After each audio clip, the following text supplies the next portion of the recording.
going on, friends? Harley-Davidson's Dyna is one of the best Harley-Davidson platforms out there to go to for basically making a performance Harley-Davidson. Dynas are lighter weight, they handle, you can get them with a twin cam 103 HO, you can put big bores in these bikes, you can do just about anything you want to with a Dyna. Now, as you may remember, the Dyna came out in 1991 and later actually replaced the FXR. Now, we can make a Dyna close to an FXR, but it'll never quite be an FXR. But when it comes to the Dyna, it really is kind of the big twin Sportster, and that is not a bad thing. For years, Harley-Davidson relied on the FXR platform. Well, the issue with the FXR platform, as good as it was, as well as those bikes handled, it was just extremely expensive for the company to produce. Not only was it expensive, it was a time-consuming platform. So Harley-Davidson started looking for something that was similar, that would offer similar performance, but in turn would be actually a little bit cheaper to produce than the FXR. Hence, the Dyna is born in 1991. And as you guys might know, the Dyna carried forward all the way through the 2017 model year when it was basically replaced by the 2018 Softail line. Now, of course, the FXR went out in 1995, and this is officially when the Dyna platform took over for the FXR. Of course, you might remember, they brought back the FXR with some CVO models, basically in 1999, 2000, 2001. One of the best things about a Dyna is they don't carry as much weight as the Softails or the touring bikes, and not only that, depending on which Dyna model you get, they actually handle pretty dang well. And while they all share the same frame, the same basic platform, each Dyna model is going to handle completely different than the one sitting next to it. Dynas are really just kind of like Sportsters. You can dress them up into touring bikes, you can strip them down into all-out performance models, you can basically do absolutely anything you want to with a Dyna. The Dyna is kind of like the blank slate of the big twin, kind of like Harley-Davidson always pushed the Sportster. But the benefit of the Dyna is it's longer wheelbase, they also carry a little bit more weight, so that way they're going to ride better down the road, and with that longer wheelbase, they won't beat you to death like a Sportster will.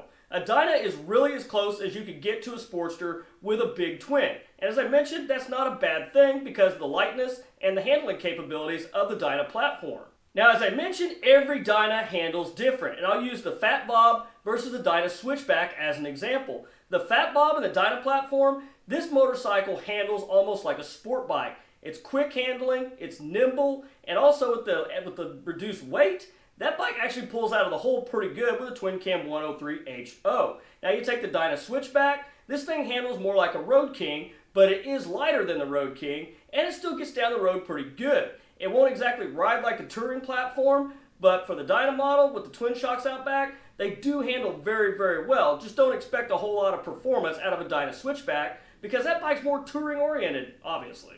Now, I mentioned a Dyna is the closest thing we could get to an FXR, but it will never be an FXR. The FXRs were extremely rigid. These bikes had basically a skeletal backbone in the frame, which there really was no flex in the FXR, and that's why you see so many of them today, and everybody loves them. Unfortunately, the FXR never saw the twin cam engine as it went out in 1995. But we can take a Dyna and make it somewhat close to an FXR. There's just things about the FXR that the Dyna does not share. Now, we could do things to the Dyna by changing the suspension a little bit to kind of mimic the handling of the FXR, but one of the main differences between the FXR and the Dyna is that the FXR had its swing arm, it was actually rigid mounted to the frame itself, as with the Dyna, the swing arm is actually rubber mounted to the transmission.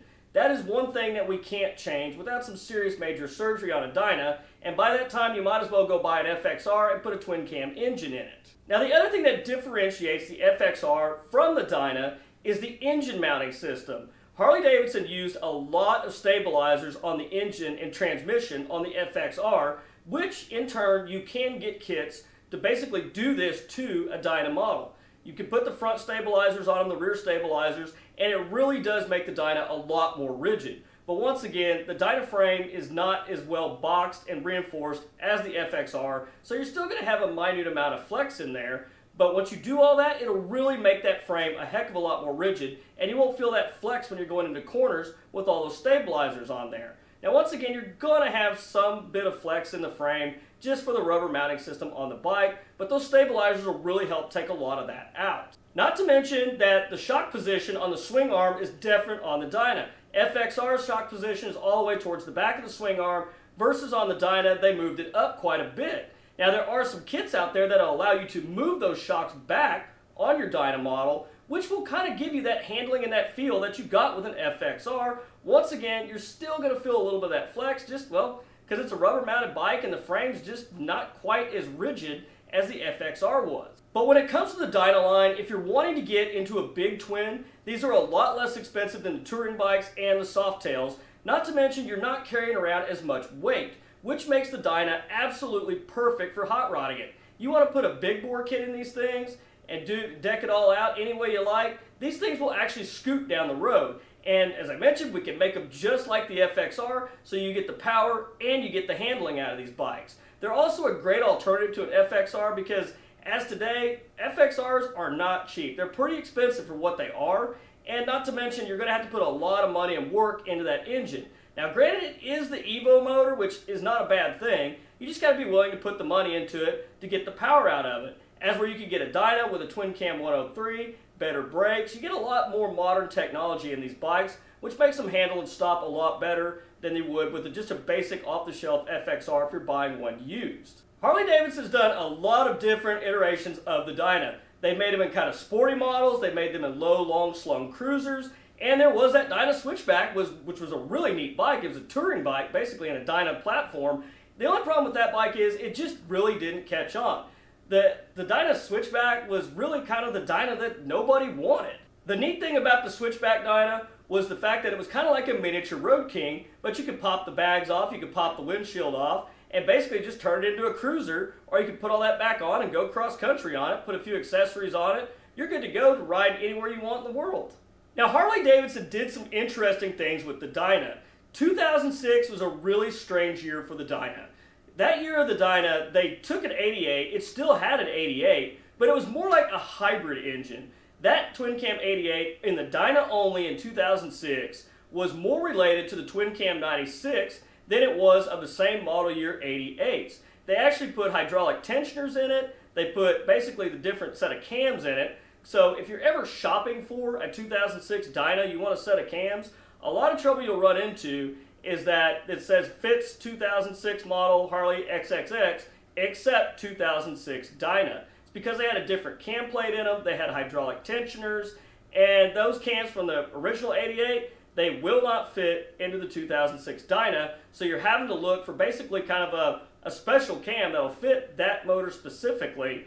But the other issue you run into is you may not be able to get the cam you want in that 2006 twin cam 88 motor in your Dyna. Another interesting difference that they had in 2006, just on the Dyna only, was they basically put twin cam 96 heads on these bikes. They were actually a really good set of heads for that motor. The 2006 Dyna runs really, really strong. And not to mention, those bikes too, they're also carbureted 88s. So that's a huge benefit right there. 2006 Dyna is really the only 88 that you don't have to totally worry about if you're looking to get one. Since the Dyna platform didn't come back in 2018, they did roll over some Dyna models into Softails. Now, whether you like that new Softail, it's up to you. Personally, I don't think the new Softail gives the ride and feel of the old Dyna. Do they handle better? That's kind of objectionable. That's up to you. I mean, they're more modern, they are lighter, they have the Milwaukee 8 engine, they produce more power, they do a lot of great things. But the new Softails are just not quite what the Dyna was. And as I mentioned, I love the Dyna because you get that old school Harley-Davidson feel, the twin shocks out back, they handle really well, and also with them being lighter, when you really put the power to them, Dynos will really scoot down the road, and they also got enough brakes in them to still stop you. Well, Harley-Davidson brakes, that is. They'll get the job done, just maybe not as quick as you'd like. But anyhow, guys, that's all I've got for you this week. I really hope you enjoyed the video on the Dyna. If you guys enjoyed the video, please don't forget to hit that like button and consider subscribing to the channel if you haven't done so already. But anyhow, guys, until next week, you guys stay warm. It is getting extremely freaking cold out there. We're hovering around about 0 right now in Oklahoma. But you guys stay warm, stay safe, dodge those cars, and I'll catch you guys back here next week with a brand new video. Thanks for watching.